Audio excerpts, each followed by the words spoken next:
నాడు యూనివర్సిటీ మంచి భవిష్యత్తు కోసం తెలుగు విద్యార్థులు ఇష్టపడే యూనివర్సిటీ.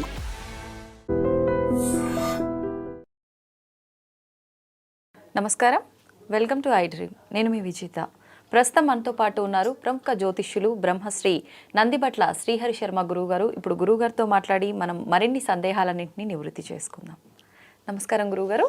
వాగర్థావివ సంపృక్తౌ వాగర్థ ప్రతిపత్తయే జగతః పితరౌ వందే పార్వతీ పరమేశ్వరౌ. సదాశివ సమారంభాం శంకరాచార్య మధ్యమాం అస్మదాచార్య పర్యంతం వందే గురు పరంపరాం. ఆదిత్యాయ చ సోమాయ మంగళాయ బుధాయ చ గురు శుక్ర శనిభ్యశ్చ రాహవే కేతవే నమః. శృంగేరి పీఠాధిపతులకి, కంచి పీఠాధిపతులకి నమస్కారములు తెలియజేసుకుంటూ కార్యక్రమాన్ని ప్రారంభిద్దామమ్మా. అలాగే గురుగారు, తొలి ఏకాదశి మనకు ఈ జూలై మాసంలో వచ్చే ఈ తొలి ఏకాదశికి, ప్రత్యేకించి ఆషాఢ మాసంలో తొలి ఏకాదశిని మనం జరుపుకుంటాము. నిజంగా తొలి ఏకాదశి అనగానే మనకు పండగలన్నీ కూడా తొలి ఏకాదశి తర్వాతే ప్రారంభమవుతూ ఉంటాయి. ఎందుకని గురుగారు తొలి ఏకాదశికి ఇంత ప్రాముఖ్యత ఏంటి, అసలు విశిష్టత ఏంటి? ఆ రోజు ప్రత్యేకించి మనం ఏ దైవాన్ని ఆరాధించాల్సి ఉంటుంది? తొలి ఏకాదశి మన హిందూ జన భక్తులందరూ కూడా ఎంతో భక్తి శ్రద్ధలతో జరుపుకునేటువంటి పుణ్యతిథి. అసలు ఏకాదశి అంటేనే పుణ్యతిథి అమ్మ.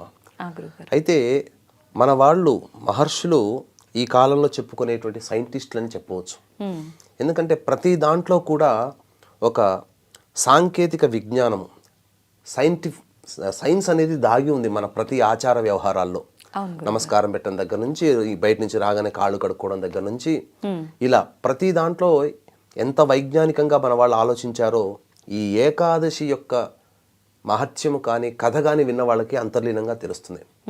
దీనిని అంటే సాధారణంగా మొత్తం 12 నెలల్లో 2 ఏకాదశులు, మొత్తం 24 ఏకాదశులు వస్తాయి. దీనిని ప్రథమైకాదశి అని చెప్పి అని అంటుంటారు సంస్కృతంలో. మన తెలుగు వాటికి వచ్చేసరికి అర్థము ప్రథమం అంటే తొలి అని కదా, అందుకని మన తెలుగులో దాన్ని తొలి ఏకాదశిగా మనం పెట్టుకున్నాం. కాబట్టి ఈ రోజు నుంచి శ్రీ విష్ణు భగవానుల వారు శయనమందు ఉంటారు. శేషసాయి తల్పసాయి అని అంటారు కదా, అంటే నిద్రించడానికి ఆ రోజు తిథిగా పెట్టుకున్నారు. ఈ రోజు నిద్రలో వెళ్ళి మళ్ళీ కార్తీక శుద్ధ ఏకాదశి వరకు ఉండి, కార్తీక శుద్ధ ఏకాదశి నాడు మళ్ళీ నిద్ర నుంచి మేల్కొంటారు. దాన్ని ఉత్థాన ఏకాదశి అని అంటారు. మరి ఆషాఢ మాసం నుంచి కార్తీక మాసం పెట్టుకునేసరికి ఏమవుతుంది? 4 నెలలు, అంటే చాతుర్మాస దీక్షగా. అయితే సాధారణంగా ఈ యొక్క ఏకాదశి అనేటువంటి సమయం సందర్భంలో వచ్చినప్పుడు ప్రధానంగా దాని యొక్క మహత్యము వీక్షించేటువంటి ఐ డ్రీమ్ ప్రేక్షకులు కూడా గమనించాల్సిన అంశం ఏంటంటే, ఈ కార్యక్రమాన్ని ఆశాంతం వీక్షించండి. ఎందుకనంటే చాలా విలువైనటువంటి సమాచారాన్ని, శాస్త్ర గర్భమైనటువంటి సమాచారాన్ని మీకు తెలియచేయడం జరుగుతుంది. వీలైతే లైక్ చేసుకోండి, మళ్ళీ మళ్ళీ చూడవచ్చు. ఎందుకంటే ఈ ఏకాదశి మహత్యం వింటే సకల పాపాలు తొలగిపోతాయి. ఇదే మనం అప్పుడు చెప్పుకుంటున్నాం. పూర్వము తాళజంఘుడు అనేటువంటి యొక్క రాక్షసుని యొక్క కొడుకు మురాసురుడు. ఆ మురాసురుడు బ్రహ్మవర ప్రసాదము చేత లోకాలనన్నిటినీ కూడాను భయకంపితులను చేసేశాడు. ప్రజలు బాధలు పడ్డారు, ఋషులు మునులు బాధలు పడ్డారు. ఇక దేవతలకి ఏ పూజ చేయనీయకుండా ఈ రాక్షసుడు అడ్డుకొనిచున్నటువంటి సందర్భంలో మన ఇంట్లో మనకు ఏదైనా సమస్య వస్తే అమ్మ నాన్నకు చెప్పుకుంటాం. మనకి ఇంకా ఏదైనా పెద్ద సమస్య వస్తే ప్రభుత్వానికి చెప్పుకుంటాం, రాజులకు చెప్పుకుంటాం. మరి ప్రభుత్వాలు రాజులకే సమస్య వస్తే చీఫ్ దగ్గరికి వెళ్ళాలి కదా. వీళ్ళందరూ రాజులతో సహా ఎవరైతే వరం ఇచ్చారో బ్రహ్మ దగ్గరికి వెళితే ఆ బ్రహ్మ ఏం చెప్పాడంటే, ఈ వరం ఇచ్చాను కాబట్టి నాకు మళ్ళీ తిరిగి దాన్ని తీసుకునే శక్తి లేదు, కానీ సృష్టి స్థితి లయకారకాలలో స్థితికారకుడు అంటే రక్షించేవాడు శ్రీ విష్ణు భగవానుడు, కాబట్టి ఆయనకి వెళ్ళి మొరపెట్టుకుందామని చెప్పి మొరపెట్టుకున్నారు.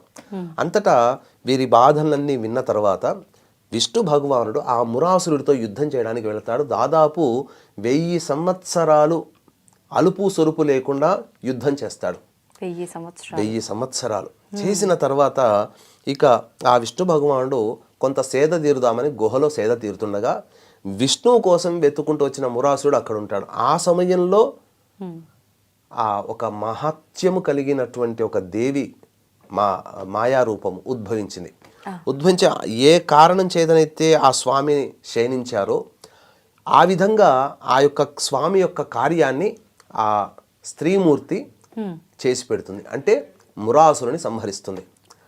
అప్పుడు నిద్ర నుంచి మేల్కొన్న తర్వాత విష్ణు భగవానుడు ఆమెకి నీకేం వరం కావాలో కోరుకోమ్మా, నేను చేయాల్సిన కార్యాన్ని నాయందు జనించిన నీవు చేసావంటే అప్పుడు ఆమె 3 వరాలు కోరుకుంటుంది. ఎల్లప్పుడూ నేను నీకు ప్రియమైన దానిగా ఉండాలి. ప్రియము అనంటే ఇష్టపడేటువంటి విధంగా, అంటే ఆ విష్ణు భగవానికి ఇష్టంగా ఉండాలట.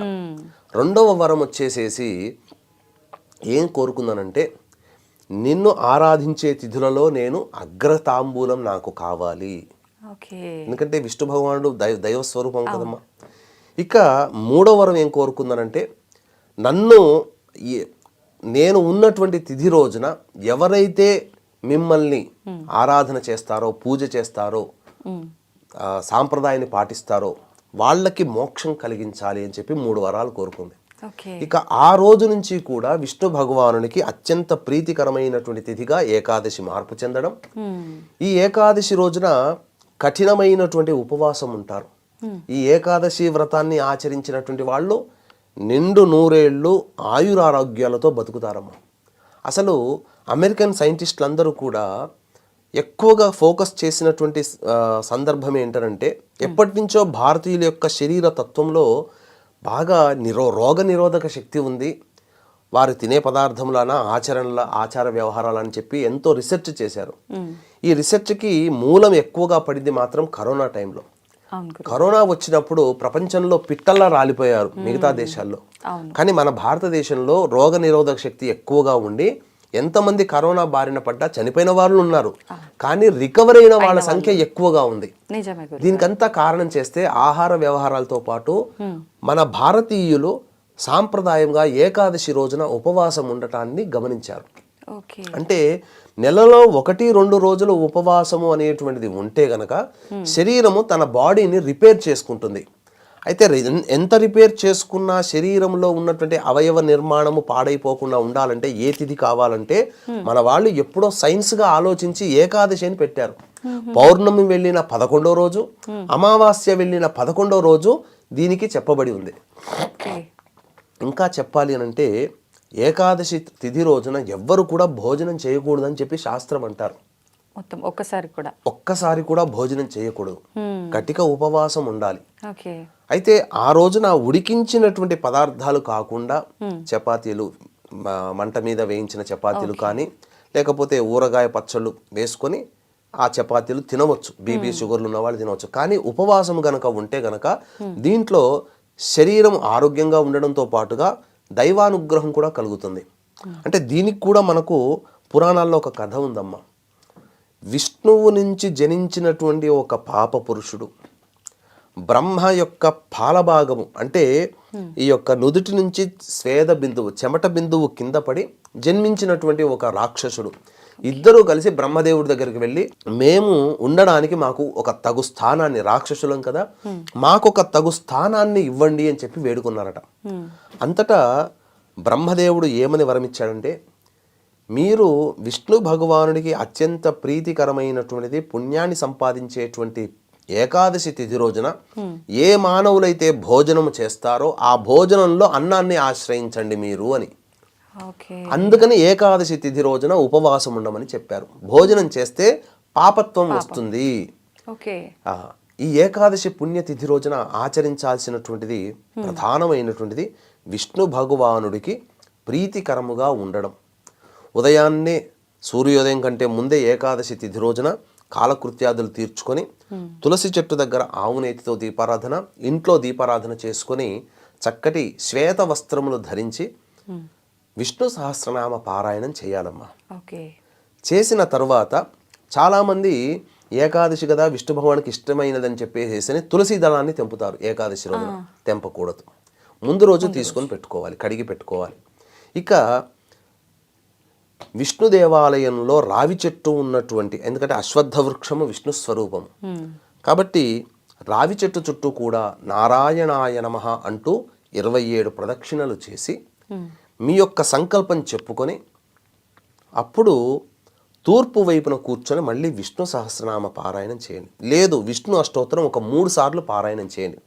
వెంట తెచ్చుకున్నటువంటి రాగి చెంబులో నీటిని ఆ రావి చెట్టు మొదట్లో వేసి వెనక్కి తిరిగి చూడకుండా ఇంటికి వచ్చేయండి. నాకు తెలిసినటువంటి చాలామంది వైష్ణవులు అలా స్మార్తులు మధ్వలు ఈ ఏకాదశి తిథి రోజున కటిక ఉపవాసం ఉంటారంటే నీటిని కూడా తీసుకోకుండా ఉంటారు. కానీ ఈ రోజుల్లో అందరికీ అనారోగ్య సమస్యలు కాబట్టి తప్పులేదు. ప్రాణాల్ని కాపాడుకోవడం కోసం తగు స్వల్ప ఆహారము, పండ్లు ఇవి తీసుకోవచ్చునమ్మా. ఉండగలిగినంతసేపు ఉండగచ్చి పండ్లు తీసుకోవచ్చు. కానీ శివరాత్రి రోజున ఏ విధమైనటువంటి జాగరణ చేస్తారో అదే విధముగా ఈ యొక్క ఏకాదశి రోజున కూడా విష్ణునామస్మరణ చేసుకుంటూ జాగారం చేసి తరువాత తెల్లవారుజామునే మళ్ళీ కాలకృత్యాదులు తీర్చుకొని విష్ణు దేవాలయానికి చేరుకొని విష్ణు దేవాలయంలో మీరు అంటే లక్ష్మీ నరసింహస్వామి, కృష్ణుడు, రాముడు, వెంకటేశ్వర స్వామి ఎవరికైనా ఆ స్వామికి అర్చనాభిషేకాదులు జరిపించి గోతనామాదులతో అక్కడ మీరు ఆ యొక్క ఉపవాస వ్రతాన్ని ఎవరైతే విడిచిపెడతారో వారికి సంపూర్ణమైనటువంటి విష్ణు అనుగ్రహం కలుగుతుంది. సకలమైనటువంటి పరమ భాగవతోత్తములైనటువంటి ప్రహ్లాదుడు కానీ, శిబి చక్రవర్తి కానీ, బలి చక్రవర్తి కానీ వీళ్ళందరూ కూడా భాగవతోత్తములే, విష్ణుని ఆరాధించి మోక్షాన్ని పొందిన వాళ్ళే. బలి చక్రవర్తి అయితే షట్చక్రవర్తులు మరియు చిరంజీవి కూడా ఆ బలి చక్రవర్తి. వచ్చే మన్వంతరంలో బలి చక్రవర్తి ఇంద్ర పదవి పొందుతాడు. అప్పటి వరకు పాతాళ లోకంలో రాజుగా ఉంటాడు. బలి చక్రవర్తి అడిగినటువంటి వరప్రకారము ఈ యొక్క తొలి ఏకాదశి రోజున పాతాళ లోకానికి బలి చక్రవర్తి నివాస గృహానికి వెళ్ళి శయనించి కార్తీక శుద్ధ ఏకాదశి నాడు మళ్ళీ తిరిగి వస్తారు భూమి మీదకి. కాబట్టి ఈ యొక్క 4 నెలలు నిద్రపోతారు విష్ణు భగవానుల వారు. కాబట్టి మీకు అవకాశం ఉంటే చాలా మంది కృష్ణుడిని, బాలకృష్ణుని తెచ్చుకొని ఊయల్లో పెట్టుకొని ఊపుతారు కదమ్మా.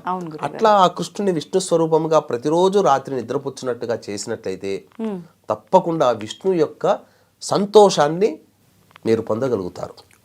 అంతేకాకుండా ఈ యొక్క తొలి ఏకాదశి రోజున ఆచరించవలసినటువంటి ముఖ్యమైనటువంటి ధర్మములు భోజనం చేయకూడదు, అలాగే దాంపత్యము పనికిరాదు, బ్రహ్మచర్య వ్రతాన్ని ఆచరించాలి, మాంసభక్షణ అస్సలు పనికిరాదు. ఇక సాధ్యమైనంత వరకు మౌనమును ఆశ్రయించి విష్ణునామస్మరణ.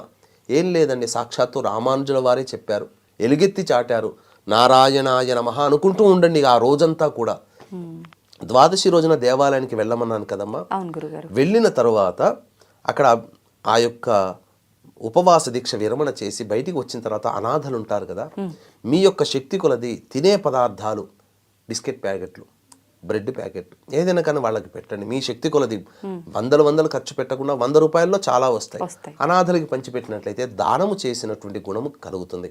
ఎందుకంటే పరమ పురుషుడైనటువంటి ఆదినారాయణుడైనటువంటి విష్ణు భగవానుని ఎవరైతే చక్కగా ఉపాసన చేస్తారో విష్ణు భగవానుడు దానము చేత కూడా తృప్తి చెందుతాడు. అందుకనే శిబి చక్రవర్తి తన యొక్క ఊరువులని మాంసాన్ని కూడా పణంగా పెట్టగలిగాడు. అంటే దాన గుణానికి అంత సంతోషించాడు ఆ శిబి చక్రవర్తి. కాబట్టి తప్పకుండా ద్వాదశి రోజున మీకు చేతనైనదిగా మీరు ఈ దానములు చేయండి. ఎందుకనంటే సాక్షాత్తు నారాయణ స్వరూపము ఈ యొక్క సూర్య భగవానుడు. చాలా చోట్ల భాగవతోత్తముల్లో ఈ యొక్క విష్ణు భగవానుని ఆచరించిన వాళ్ళు దాన గుణములు ఎక్కువగా ఉన్నవాళ్ళు. ప్రహ్లాదుడు కూడా అంతే, దానం చేసిన వాడే. శిబి చక్రవర్తి దానం చేసిన వాడే. కర్ణుడు దానము చేసిన వాడే. వీళ్ళందరూ కూడా నారాయణ ఉపాసకులు. కాబట్టి విష్ణు భగవానుని ఆరాధించిన వాళ్ళు ఈ రోజున ఖచ్చితంగా ద్వాదశి తిథి రోజున అన్నదానం చేయండి. లేకపోతే ఏదైనా అనాథలకి తినే పదార్థాలు పంచిపెట్టి ఇంట్లోకి వచ్చి మీరు భోజనం చేయండి. తప్పకుండా ఆ యొక్క విష్ణు యొక్క అనుగ్రహం వలన సకలమైనటువంటి శుభాలు కలుగుతాయి. ఇక చాలామంది అంటుంటారు విష్ణు భగవాన్ని మోక్షాన్ని ఈ యొక్క విధానంగా ఆచరిస్తే మోక్షం పొందాలి కదా, మళ్ళీ మోక్షం అంటే జన్మంటూ ఉండదు కదా అని చెప్పి చాలామంది అంటుంటారమ్మా. కానీ గమనించాల్సిన అంశం ఏంటంటే మోక్షం అంటే మనము ఈ యొక్క కలియుగంలో మనం జన్మించాం అంటేనే పాపపు కర్మలు ఉంటాయి, మానవులుగా పుట్టాం, మళ్ళీ పాపపు పనులు చేస్తూనే ఉన్నాం. మోక్షము కలుగుతుంటే దీని అర్థం ఏంటంటే మనకు చెడు పనులు చేయకుండా మన మనస్సు నిరోధించబడుతుంది ఈ జన్మలో. భవిష్యత్తు జన్మలో ఇంతకంటే ఉత్తమమైన జన్మ ఎత్తి భక్తి ప్రపత్తులతో దైవాన్ని కొలవగలిగేటువంటి శక్తి ఉంటుంది, ఆ జన్మ లభిస్తుంది. లేదు ఈ జన్మలోనే మనకు మోక్షం రాసిపెట్టి ఉంది, గత జన్మల నుంచి చేసుకుంటున్నాం కాబట్టి అనంటే తక్కువ వయసులోనే భవబంధాలన్నీ నెరవేర్చుకుని ఆ యొక్క దైవం మీద ధ్యానం చేసగలిగేటువంటి వెసులుబాటు ఉన్నటువంటి జీవితం మనకు కలుగుతుంది. తద్వారా చాలామంది ఎంతమంది ప్రముఖ క్షేత్రాల్లో దైవ ధ్యానంలో ఉంటారు, వాళ్ళకన్నీ బాధ్యతలు తీరిపోయి ఉంటాయి. మోక్షాన్ని పొందగలిగే స్థితి. ఇది ఈ విధంగా అర్థం చేసుకోవాలి తప్ప ప్రపంచమంతా మోక్షాన్ని పోతే అందరూ స్వర్గంలోనే ఉంటే ఇంకా పాపాలు చేసేవాళ్ళు ఎవరు? అందుకనే మనము దాన్ని ఈ విధంగా అర్థం చేసుకోవాలమ్మా. ఓకే గురుగారు, చాలామంది ఇలాంటి ప్రత్యేకమైన తిథులు వచ్చినాయి అనగానే కొంతమందికి మహిళలు ఉంటాయి, పురిటి మహిళలు అని చెప్పి, లేదంటే ఎవరైనా చనిపోయిన వాళ్ళకు కార్యక్రమాలన్నీ అవ్వకుండా ఉన్న డేస్లో కానీ అలా ఉన్నప్పుడు మరి మేము ఎలా చేసుకోవాలి, ఇంతటి ముఖ్యమైన తిథిని చేసుకోవచ్చు అనే సందేహం ఉంటుంది. అలాంటి వాళ్ళు కూడా ఆచరించవచ్చు అంటారు ఉపవాస దీక్ష? ఈ పురిటి మైల ఉన్నవాళ్ళు చేయకూడదమ్మా. అన్నిటికంటే చాలా మంది మృతా శౌచము జాతా శౌచములు రెండు ఉంటాయి. అందుకనే మనిషి పుట్టుకకి మరణానికి మైల ఉంటుందమ్మా. చాలా మంది అనుకుంటారు మరణిస్తే మైల అంటారు, కానీ దానికన్నా గొప్పదైనటువంటిది జాతా శౌచం, పురిటి మైల. ఎందుకంటే మన ఇంట్లో ఒక శిశువు జన్మిస్తాడు, ఆ 11 రోజుల పాటు మనం చేసినటువంటి పాపకర్మలు ఆ శిశువు యొక్క తలరాత మీద ఆధారపడి ఉంటుంది. ఎందుకంటే 11వ రోజు శుద్ధి చేసినప్పుడు బ్రహ్మదేవుడు వచ్చి లిఖితం రాస్తాడు. పుట్టగానే అతనికి గత జన్మ జీవితం ఈ జన్మతో ముడిపడి ఉన్నటువంటి జీవితంగా అన్నీ ఉంటాయి అనుకుంటారు, కానీ పుట్టిన 11 రోజుల వరకు కూడా ఏ బ్రహ్మదేవుడు కూడా మనకు వరం ఇవ్వడు. 11 రోజున వచ్చి చాటలో పెడతారు, ఎవ్వరూ ఉండరు. దానికి కూడా మనం అవసరమైతే దీని విధానం ఏంటంటే ఒక మంచి వీడియో సందర్భంలో తప్పకుండా చేసుకుందాం. బ్రహ్మదేవుడు యొక్క అనుగ్రహం కలగాలంటే మృతా శౌచము కంటే జాతా శౌచం, ఎందుకంటే జీవించినటువంటి వ్యక్తి యొక్క భవిష్యత్తు పుట్టుక నుంచి మరణం వరకు ఉండే విధంగా ఉండాలనంటే ఆ 11 రోజులు శుద్ధంగా ఉండాలి. ఇప్పుడు మరి వీళ్ళు ఇలాంటి ఉపవాసాలు పురిటి వాళ్ళు చేయకూడదు, మిగతా వాళ్ళు గురువుగారు? అసలు మైల వచ్చిన వాళ్ళు ఎవరూ చేయకూడదు. అసలు ఏ విధమైనటువంటి మైల ఉన్న వాళ్ళు చేయకూడదు. ఆడవాళ్ళు కానీ అలాగే ఏదైనా పురిటి సూతకం మరణం వచ్చినటువంటి సూతకం ఉన్న వాళ్ళు చేయకూడదు. గురుగారు, ఒకవేళ ద్వాదశి రోజు ఆలయానికి వెళ్ళటానికి వీలు కాని వాళ్ళు ముందు రోజు ఉపవాస దీక్ష అంతా ఉంటుంది, మరుసటి రోజు ఆడవాళ్లకు వీలు అవ్వని పరిస్థితుల్లో ఉంటే ఇంట్లో ఉన్నటువంటి విష్ణు భగవాన్ని చిన్న ప్రతిమ తెచ్చుకుంటారు, ఏదో ఒక రూపంలో ఉన్న విష్ణు భగవాన్, లేదా ఫోటోకైనా కానీ మళ్ళీ చక్కటిగా పసుపు రంగు పూలమాల వేసి ఆ రోజున దీపారాధన చేసి స్వామికి మీరు వండిన నైవేద్యం పెట్టి మీరు భోజించవచ్చు. ఆ విధంగా ఉపవాస దీక్ష పూర్తి చేయవచ్చు. నిజంగా చాలా మంచి కథ కూడా తెలియజేశారు గురుగారు మాకు. నిజంగా నేనైతే ఇప్పటివరకు ఆ కథని విననే లేదు. చాలా సంతోషంగా అనిపించింది గురుగారు. థ్యాంక్ యూ, ధన్యవాదాలు. సర్వం శ్రీ ఉమామహేశ్వర పరబ్రహ్మార్పణమస్తు.